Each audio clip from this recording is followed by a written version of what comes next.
The next thing we're going to do is to see the results of the 4 questions, and then where there were answers, here are the answers on those. And then we will have our panel. Again, if you have questions, please fill out a card and get it up to me, or be prepared to use the Poll Everywhere technology. So first of all, how many more liters of water do you need to produce 1 kilogram of beef versus cricket? And most people said 22,000 to 1. And the correct answer is 22,000 to 1. Okay.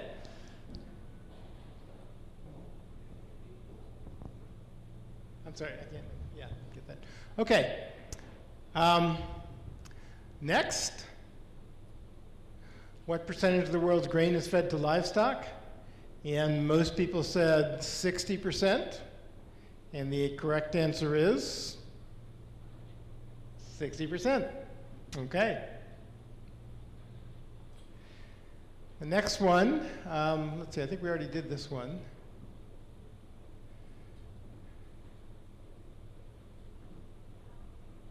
I'm sorry, it's 40%. Okay? In the United States, nearly 70%. Okay? All right. So the next one is, what percentage of food is wasted in America? And most people were in the range of 40%.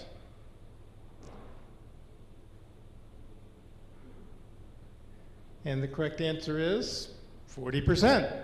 Okay. This audience is too sophisticated. Okay. And the final one, this one I think is primarily a matter of opinion. I'm assuming we don't have a correct answer to this one. Okay, so most people did say more likely 63%. But yeah, that was an interesting question. Okay, so now we're going to invite the presenters to come forward for the panel discussion. I have a few questions that have been given to me. We're opening up the Poll Everywhere for more questions, and we're ready to go. So, presenters, can you come on up for the panel?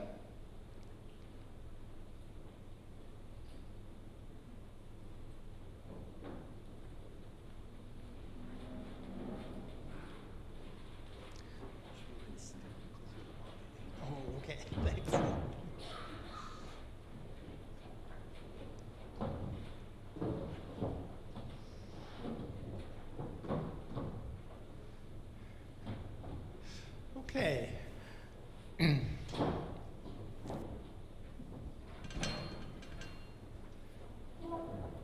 No, it's okay. Okay, so I do have a bunch of questions that were submitted, and so I'm going to go ahead and just get started immediately, and I'm just going to start asking some of these questions. So for Gogi, is that the right pronunciation? Gagi. Okay, for Gagi. Are there any other classes in Arthropoda besides insects that have been considered as possible sources? So yeah, spiders, scorpions, are the big ones, the non-insect big ones, lobster, shrimp. Yes, there are lots. Philippines. Okay. For Olivia, can you give us something about the demographics of participation in the program? Are there any groups, age, gender, class, ethnicity, that are missing or that are more challenging to get involved in the program? Actually, it does span quite a different ages, different genders, and well, we don't ask class as far as socioeconomic information, but everyone has it's everyone from a housewife to someone who's a graduate student to someone who is retired librarian, someone who's a teacher. So it's kind of all over the place. I think at some point as we move forward though, I would certainly like these programs to be offered to our bilingual residents as well. I think that's where we do definitely have a deficit, and so hopefully by the time we get to the 5th and 6th cohort, that can be something we'll look into and do. I'd like to see that.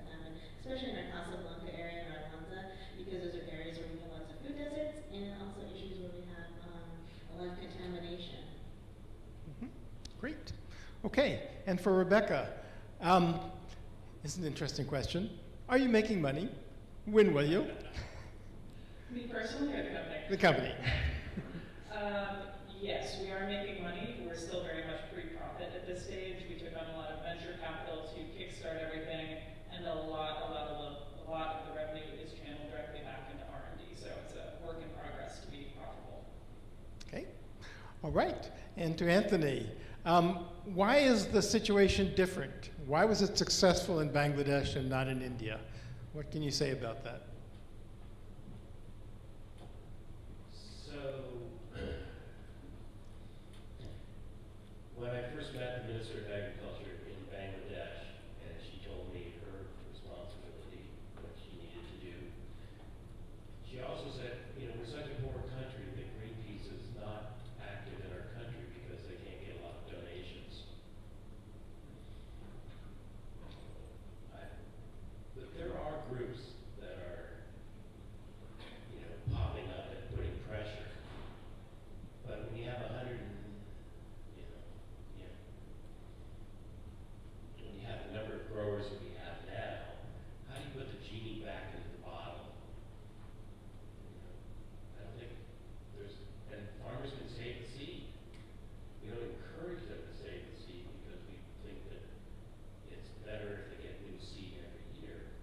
But, so, two words, political will. In India, they did not have a political will. They caved into Greenpeace. Bangladesh and India share a common border. Mm-hmm. Seeds move around. In 2002, when India had some farmers, there's a great story about called Stealth Seeds, written by Ronnie Herring, who's a professor at Cornell, who studied India a lot. So India was not allowing BT cotton. And then, you know, someone in India, you know, has a brother-in-law who's a cotton farmer in Mississippi. All of a sudden, there was a big outbreak in a bollworm in India. And you fly over Gujarat area, and you see it, you know, brown field just devastated. Brown cotton field devastated by this bollworm. Another brown field, another brown field, another brown field. A green field? What the hell is that guy doing? So, the guy was, you know, had a brother-in-law, and he ended up getting some BT cotton, and Greenpeace came in and said, you gotta burn this cotton down. It's not legal. And the Indian farmers who have a tremendous amount of power in India, you know, think about their freedom fighters who, anyway, they said, if you burn the fields down, you'll burn us down as well, because we're going to be standing in those fields. We believe in this technology. And if you don't approve this BT cotton by such and such date, I think it's like March 25th, we're going to have a national protest. March 24th, the Indian government approved 3 lines of BT cotton. Now, India produces more BT cotton than any other country. Maybe the same thing will happen with eggplant or brinjal, but that's not the way to run a regulatory situation in the country. Okay, great, thank you. Okay, I'm going to turn to Rebecca next for some health questions that have come up. One is, has there been any health comparisons between Impossible Burgers and meat? And has there been studies of what it's like, you know, for consumers, any health impacts? Right, so one of the first things that we did as a company was commit to producing food or producing a plant-based meat that was as nutritious or more nutritious than the thing that was coming from an animal that was the equivalent. So in terms of our current products, this is really rigorously studied on our part. The protein is about the same, the protein quality is also about the same. We have soy as our primary ingredient there, and that has a really perfect amino acid profile. The iron is about the same. We have a slightly higher level of iron. The calories are about the same as 80-20 ground beef, a little bit lower, slightly lower fat than 80-20 ground beef, I think about 30% lower. And we leave out the stuff that we don't have to put in that might be detrimental to health. So cholesterol is a good example of that. We put in things that we think are helpful but that do not negatively impact the quality. So folate and fiber are examples of those, which you can find in the product. I'm happy to talk more about that, but it is very rigorously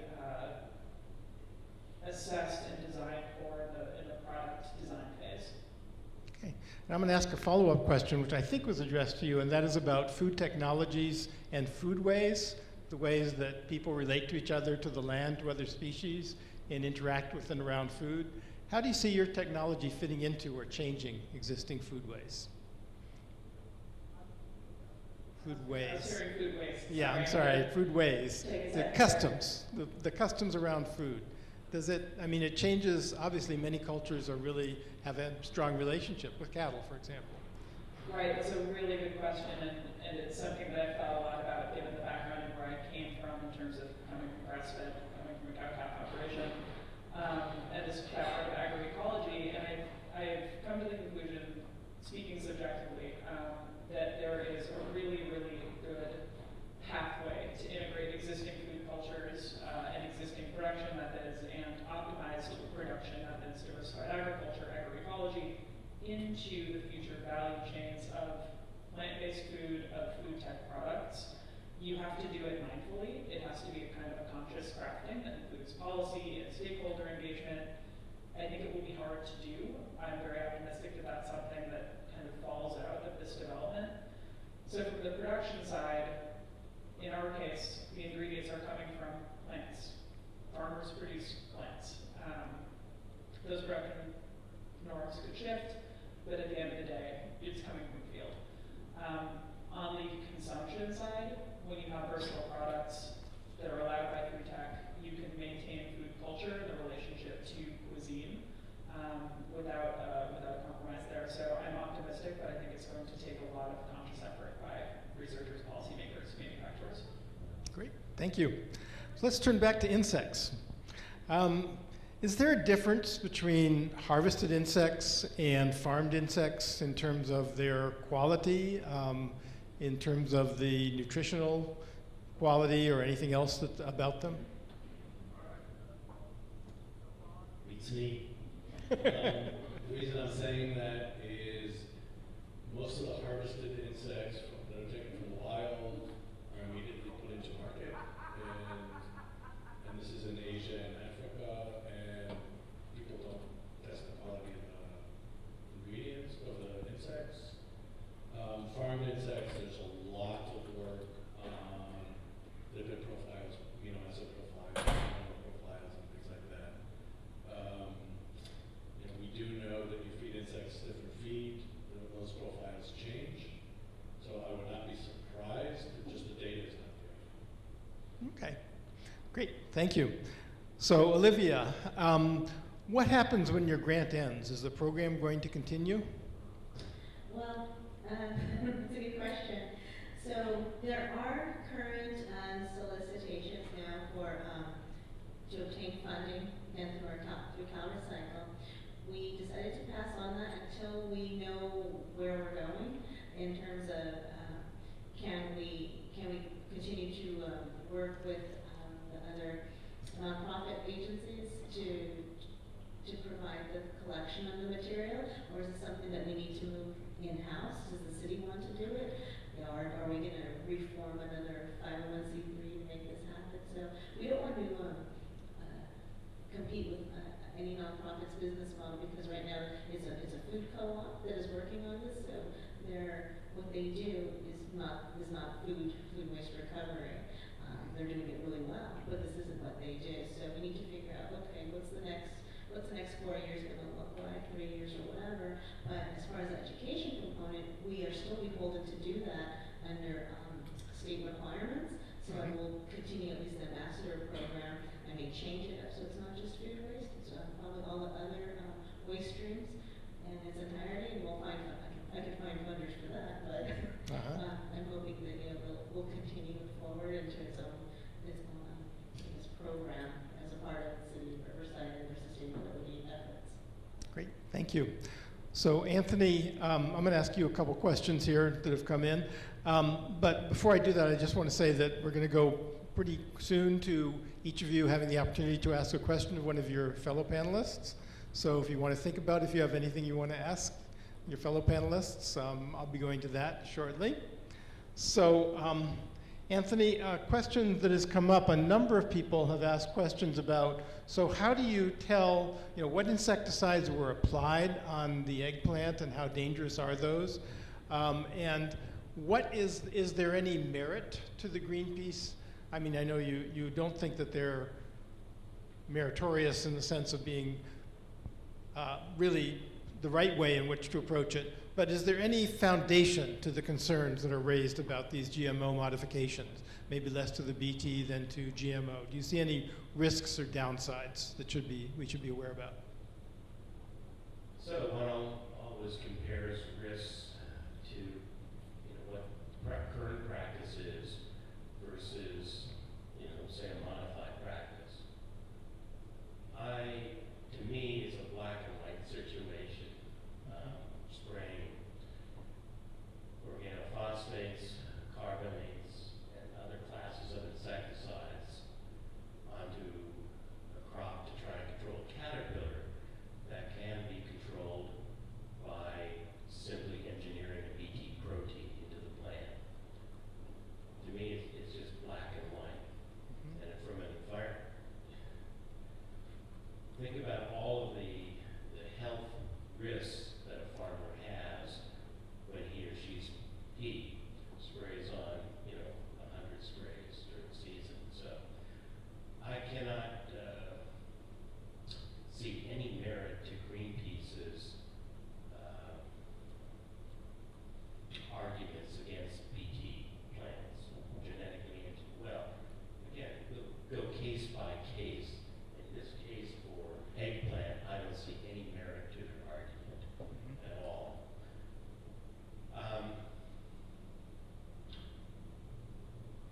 We've had Patrick Moore, who was one of the founders of Greenpeace. He left it about 15 years ago. He said, this is no longer a scientific organization. Greenpeace does some wonderful things on climate change, other aspects like that. But, you know, their stand against genetic engineering, actually the one-on-one conversation someone had with a colleague of mine had with someone at Greenpeace said, you know, we really don't have any, you know, environmental or health concerns with something like BT plants or genetically engineered papaya, but it seems to open the door for other crops that we might be concerned about. And besides, we see our stand against GE crops as a damn good fundraiser for us. Do you see any risk of, by introducing BT into crops, of BT resistance emerging, BT resistant Certainly, insects? I've spent like 25 years working on BT resistance, and I sometimes have sleepless nights because this is a single BT gene plant. It's not ideal. Published a paper to PNAS saying, you know, really, you don't want to introduce single BT genes into plants. You know, it's much preferable to do it with multiple BT genes. But all we've got right now is the single gene plant. And although we have 27,000 farmers plus growing it, right now that represents only about maybe 6 to 7% of all of the eggplant acreage. So there's still a tremendous amount of natural refuge out there that can serve to alleviate the risk of evolution of resistance. Okay. So one more kind of, I think it's kind of interesting, off the wall question. So Why not just accept the damage to the plants? Does it impair the nutrition? Why not just eat the plants with the pest in them? So this would satisfy guppies, you know, eating the insect Uh-huh. or the eggplant with enhanced protein. Exactly. However, the plant tends to rot too, and the insect also goes into the stem of the plant when it's flowering, and so kills the stem, and you don't have the fruit being produced. Okay. Okay. One other point I'd like to make too, we're working with the Philippines to try and get BT eggplant into the Philippines as well. Uh-huh. Hopefully that will occur in a couple of years. Okay. Thank you. So now I'm going to ask if each of you would like to have a question that you would like to ask one of the other panelists. And then we'll wrap up with the same thing of the one sentence or phrase takeaway that you would like people to remember. So, Olivia, do you have a question you wanted to ask one of the other panelists? I can answer that. Only because I have a friend who's a research scientist for Beyond Meat. And, right, your competition, is it? And how is the market for you as far as finding these meat alternatives? Is there ever different parts of, I guess, the markets as far as California, Southern California, areas that are more receptive to it? Because I know like with certain non-meat eating areas, I'm thinking like Loma Linda and things like that, where it's more an opportunity there. And that'd be my question. In terms of our competition, certainly there's competitors in the plant-based meat space. We fundamentally see our competition as beef, and I think we'll get to a price point where that is more convincing, or we're not kind of cannibalizing each other, which might be happening. In terms of markets that are really receptive, there's definitely some that are more willing and more adventurous in terms of adopting novel foods. It's a marketing question, and I'll try to take a swing at it. But certainly along the coasts, we see kind of ready adoption of that. In part, it's a willingness to pay a little bit more for a premium product. But one really great proof of concept that I keep coming back to is a $2 slider at White Castle. So the ability to kind of enter a product chain or a quick service retail environment and have something that's accessible, I think helps develop that in places that might not be, some of the first places that adopted sushi, for example. Great. Okay, now you've got the microphone, so do you have a question to ask any of the other panelists? I have a two-part question for Anthony, and I apologize, it's a little involved. So the first question is, in addition to BT targeting lepidopterans, is there anything that's currently in play for research that would use something similar for coleopterans or other kinds of pests that aren't caterpillars? The second component of this is really kind of an assumption that I've heard a lot coming from certain sectors of the ag space, where there's this idea that by relying on certain strains or certain cultivars of genetically engineered plants, we're inherently consolidating ownership of those feedstocks or ownership of those seeds within a corporate environment, and as a result, there might be some loss of, say, critical land races and kind of the natural diversity of the region. And so, is there any merit to that? And do you see, independent of the obvious importance of that for feeding a place like Bangladesh, do you see any constraints for future food security as a result? Okay. Wow. Big questions. Yeah. Okay. So there's about 100 different varieties of eggplant that are grown in Bangladesh. Not all of them are ever going to be engineered to produce BT. So, yeah, I mean, that idea of, funneling genetic diversity down, I think that's, it's an interesting question, and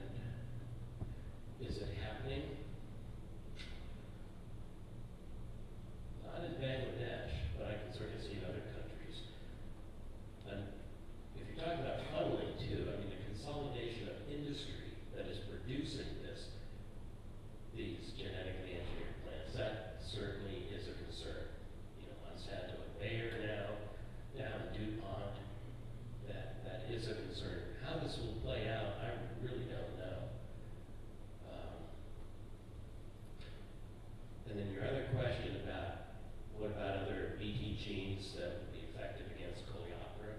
Yeah, I mean, you look at corn rootworm control. And that's, you know, widely, BT is widely used to try to control corn rootworm. There is resistance to corn rootworm in, you know, to cry3AB.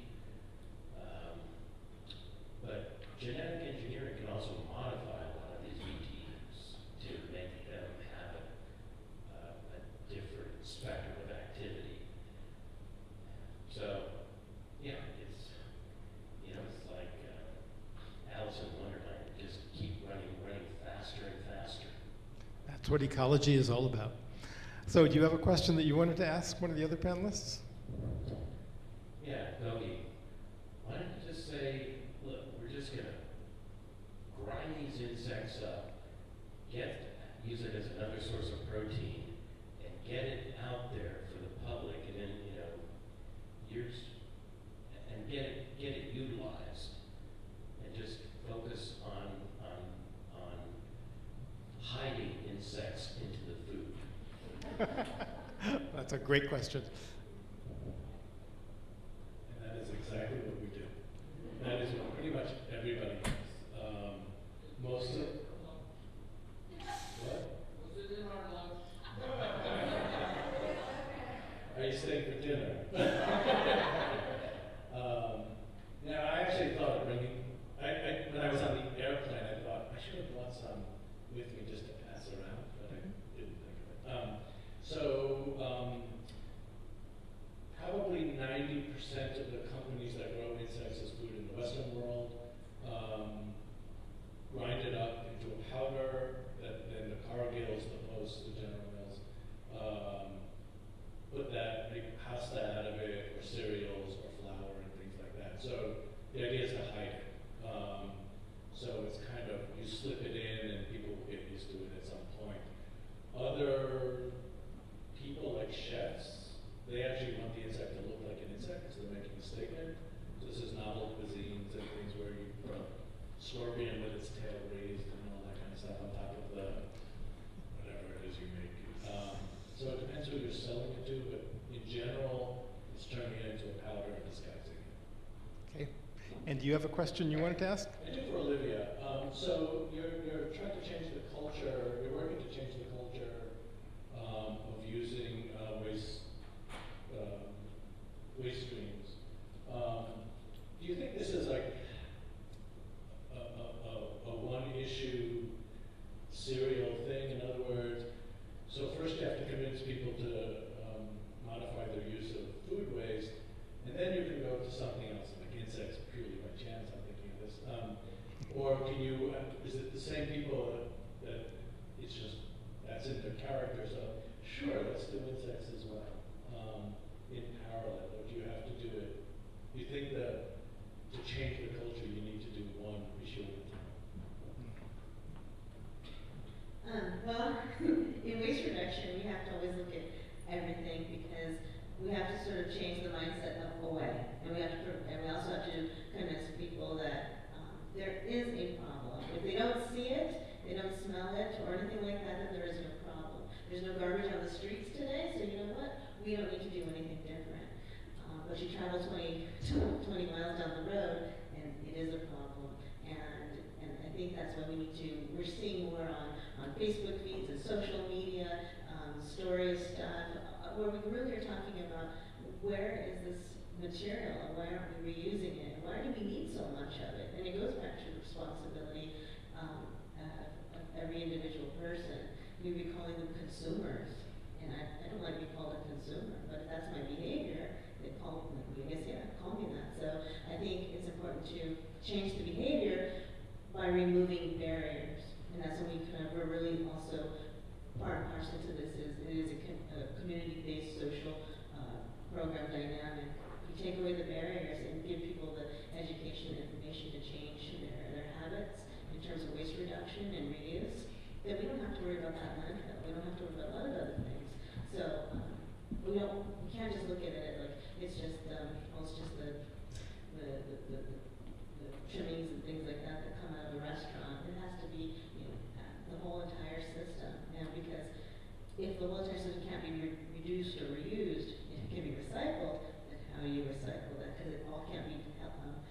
treated the same way. Composting works different with whether it's nitrogen or how much carbon you have. So it's still yet another recipe, but in a different situation. Great, thank you. So why don't you keep the microphone and go ahead and give us one phrase or sentence that you would like people to remember from your presentation. Oh my goodness, if it cannot be reused, reduced, repaired, just refuse it, don't use it. Cool, okay. Who wants to be next? Rebecca? I'll take one from the IPM toolkit and say many little hammers, lots and lots of tactics necessary to achieve these things, and also just hitting the whole value chain of food. Direction is super important, and consumers also have to be considered within that as well, putting the right tools in their hands. Okay. Cookie? I would say what they said. Okay, you can do that. I think that this whole idea of multiple wedges is really the way to answer a lot of these issues. Is there isn't one single hammer, there's multiple hammers. So, yeah. Hammer those insects. Okay, Anthony. Yeah. So I think it's good to consider and believe that science can help solve problems. Great. Thank you. That's perfect answer. Okay. Thank you all to our panel.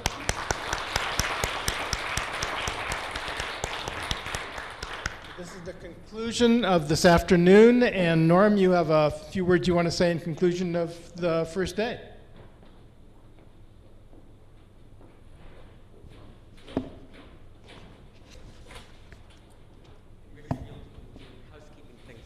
Okay, great. Okay, so thanks to all of the speakers. I have a bad reputation of being overly enthusiastic and using superlatives all the time. So rather than to say how awesome the speakers were, I'm going to say they were so good I am speechless. Okay, that being said, there are a couple other things I wanted to cover. One is that people have been asking about the availability of the PowerPoints. People should be aware that you can let people know that this conference is available on streaming, and I think it will, the videos will be available in perpetuity or until Russia hacks the internet.